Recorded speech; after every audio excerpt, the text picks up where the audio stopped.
మహిళల కోసం central bank of India ఇప్పుడు మీకు అందిస్తోంది గృహ రుణం. అతి తక్కువ వడ్డీ రేట్లకే ప్రత్యేక సెంటు గృహలక్ష్మి. పూర్తి వివరాలకు వెంటనే సంప్రదించండి 18003030.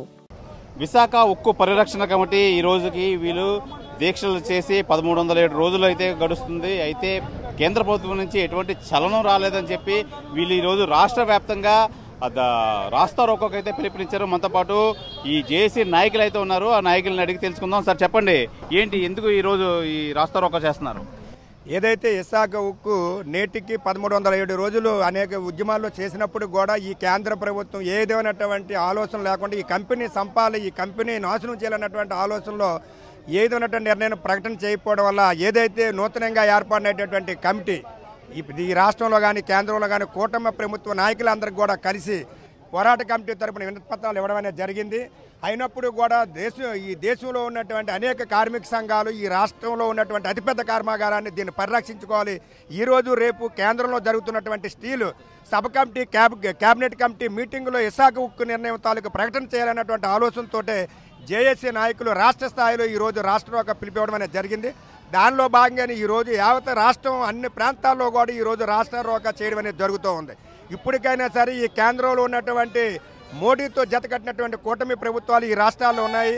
జనసేన కానీ తెలుగుదేశం కానీ వీరు కూడా మేము ఆల్రెడీ బీజేపీ నాయకులు కూడా చెప్పి ఉన్నాము. ఈ ప్లాంట్కి పర్యటనకు వచ్చినటువంటి కేంద్ర మంత్రి అయినటువంటి కుమారస్వామి స్టీల్ మినిస్టర్ గారికి కూడా చెప్పి ఉన్నాం. 45 రోజులు ఈ ప్లాంట్ను గాలిలో పెడతానని చెప్పి మాట ఇచ్చినటువంటి మంత్రి ఈరోజు మరి మీటింగ్లో ఏదైతే సారాంశం ఈరోజు రేపు మీటింగ్లో తేల్చాలి, దీన్ని ప్రభుత్వాలు వెంటనే స్పందించాలన్నటువంటి ఉద్దేశంతో మా పోరాటం చేస్తున్నాం. ఇప్పటికే స్టీల్ ప్లాంట్ని కావాలని చంపేయడం అనేది జరుగుతుంది. యాజమాన్యం కేంద్ర ప్రభుత్వం ఏదైతే ఆదేశాల మీదకు ఈ కేంద్ర ప్రభుత్వం జరుగుతుంది. ఇప్పటికే సీఎండీ గారు నవంబర్లో రిటైర్మెంట్ సెలవు పెట్టి వెళ్ళిపోవడం అనేది జరిగింది. దీని వెనకాతల కేంద్ర ప్రభుత్వం తాలూకు కుట్ర కూడా ఉన్నదని మేము అయితే అర్థం చేసుకుంటున్నాం.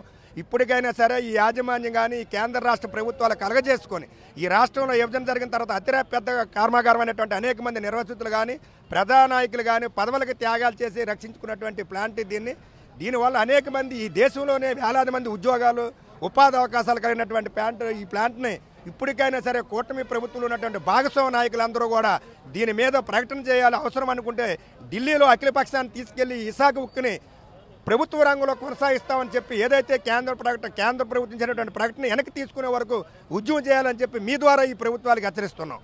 సార్, నష్టాల్లో ఉంది, అందుకనే ప్రైవేటీకరణ చేస్తున్నామని చెప్పి ఒక స్టాండ్ మీద అయితే కేంద్ర ప్రభుత్వం ఉంది కదా, మీరు మరి సెయిల్తో విలీనం చేయమంటున్నారు కదా, ఏం చెప్తున్నారు? ఈ రోజున కాదు, ఈ ఉద్యమం స్టార్ట్ అయిన కాడి నుంచి కూడా ఈ యొక్క కేంద్ర ప్రభుత్వానికి తెలియచేయడం జరుగుతుంది. విశాఖపట్నం స్టీల్ ప్లాంట్ పుట్టినప్పటి కాంచి ప్రొడక్షన్ స్టార్ట్ అయిన కాంచి మ్యాంగనీస్ గనులు లేవు. గనులు కేటాయిస్తే లాభాల బాటలో ఉండే పరిస్థితి మనకు ఉంది. కాబట్టి గనులు కేటాయించాలని చెప్పిన ఇప్పుడు ఈ రోజు వరకు కూడా ఎక్కడ కూడా గనులు కేటాయించడం జరగలేదు. అయితే కేంద్ర ప్రభుత్వం ప్రైవేటు పరంగా చేయడం కోసం, అదానీ అంబేడ్ల కోసం ఇవ్వడం కోసం ప్రత్యేకించి యొక్క విశాఖపట్నం స్టీల్ ప్లాంట్కి వారు ఉన్నటువంటి ఉన్నతమైన వర్గాలు సిఎండి, డిపి, డిఎఫ్ లాంటివి పంపించి దీన్ని మెల్లిమెల్లిగా ఈ యొక్క విశాఖపట్నం స్టీల్ ప్లాంట్ చంపే కార్యక్రమాన్ని చేశారే తప్ప ఎటువంటి నష్టాలు లేవు. కార్మికులు ఒకనొక టైంలో బిఎఫ్ని కూడా ఆ రోజు మహానుభావుడు బీజేపీ ప్రైమ్ మినిస్టర్ ఉన్న వాజ్పేయి గారు కానివ్వండి, ప్రస్తుతం ఉన్న సీఎం గారు నారా చంద్రబాబు గారు ఉన్నప్పుడు కూడా బిఎఫ్ఐ ఉన్నప్పుడు ఇదే పరిస్థితి వచ్చినప్పుడు ఆ రోజు విశాఖపట్నం స్టీల్ ప్లాంట్కి వాళ్ళు ఆర్థిక సాయం చేయడం జరిగింది. అటువంటి పరిస్థితుల్లో విశాఖపట్నం స్టీల్ ప్లాంట్ని మేము ప్రైడ్ ఆఫ్ స్టీల్ తీసుకురావడం జరిగింది. కొన్ని లక్షల కోట్ల లాభార్జన చేయడం కూడా జరిగింది. అటువంటిది ఈరోజు ఎందుకు నష్టాల్లోకి వస్తుంది? నష్టాల్లోకి వస్తుందంటే ప్రత్యేకించి నష్టాల్లో వచ్చేటట్టు యొక్క మేనేజ్మెంట్ తీసుకునే చర్యలు, దానివల్ల నష్టం వస్తుంది తప్ప కార్మికుల వల్ల కాదు. ఇప్పటికైనా మేము చెప్తున్నాం, మీరు గనులు కేటాయిస్తామన్నారు, గనులు కేటాయించలేదు. ఇక్కడ చంద్రబాబు గారు వచ్చారు, పవన్ కళ్యాణ్ గారు వచ్చారు, తర్వాత వైఎస్ షర్మిల గారు వచ్చారు, రేవంత్ రెడ్డి గారు వచ్చారు, సాయిరెడ్డి గారు వచ్చారు, అనేక మంది వచ్చి ఏం చెప్పారు? ఎలక్షన్ల ముందు తప్పకుండా విశాఖపట్నం స్టీల్ ప్లాంట్ ప్రభుత్వ రంగంలో కొనసాగిస్తామని చెప్పారు. మరి అటువంటిది ఈరోజు ఏమైంది? కూటమి ప్రభుత్వం వచ్చింది.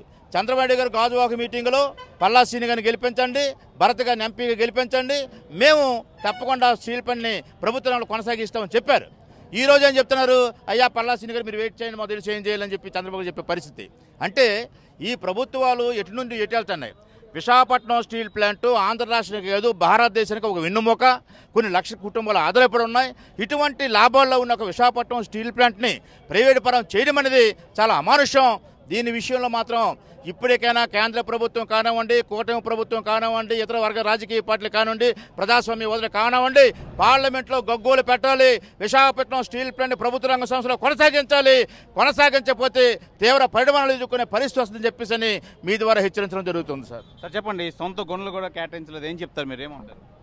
విశాఖపట్నం స్టీల్ ప్లాంట్ మొదటి నుంచి ఉన్నటువంటి ప్రాబ్లమే గనులు కేటాయింపు. ఆ విధమైనటువంటి గనులు కేటాయించకుండా ప్రభుత్వం తాత్సారం చేసి దీన్ని ప్రైవేటీకరణ చేయాలని దొంగ ఎత్తుగడ చేస్తుంది. ఈ ఎత్తుగడని ఎట్టి పరిస్థితుల్లో మా కార్మిక వర్గం ఒప్పుకోదు. కార్మిక వర్గం ఖచ్చితంగా కూడా ఈ విషయంలో ఇలాంటి రాస్తారోకలు, హర్తళ్ళు అన్నీ చేసి మా ప్లాంట్ని మేము కాపాడుకుంటాం. దీన్ని ప్రభుత్వ రంగంలోనే కొనసాగించాలి. తప్పనిసరి పరిస్థితుల్లో కూడా దీనికి గనులు కేటాయించలేని పక్షంలో శైలిలోనైనా సరే దీన్ని మెద్ద చేసి అన్ని విధాలా సరే దీనికి ఆదుకోవాలని మీ ద్వారా మేము తెలియజేసుకుంటున్నాం. ఇది ప్రధానంగా చూసుకోవచ్చు. ఈరోజు మొత్తం ఈ రిలే నిరాహార దీక్ష ఎక్కడైతే చేస్తున్నారో ఈ హైవే పక్కన, అక్కడి నుంచి డైరెక్ట్గా రాస్తారోకో అయితే చేశారు. నేషనల్ హైవే ఆనుకుని ఉన్న ఈ రిలే నిరాహార దీక్షలో మొత్తం ట్రాఫిక్ అంతా స్తంభింపజేశారు. మనం చూసుకోవచ్చు ఈరోజు ఉక్కు పరిరక్షణ పోరాటం రిలే నిరాహార దీక్ష 1307వ రోజుకైతే చేరుకుంది. అయినా ఎటువంటి కేంద్ర ప్రభుత్వం నుంచి ఎటువంటి చలనం అయితే లేదు. దీని మీద మేము కంపల్సరీగా రానున్న రోజుల్లో అసలు ఊరుకునే ప్రసక్తే లేదు.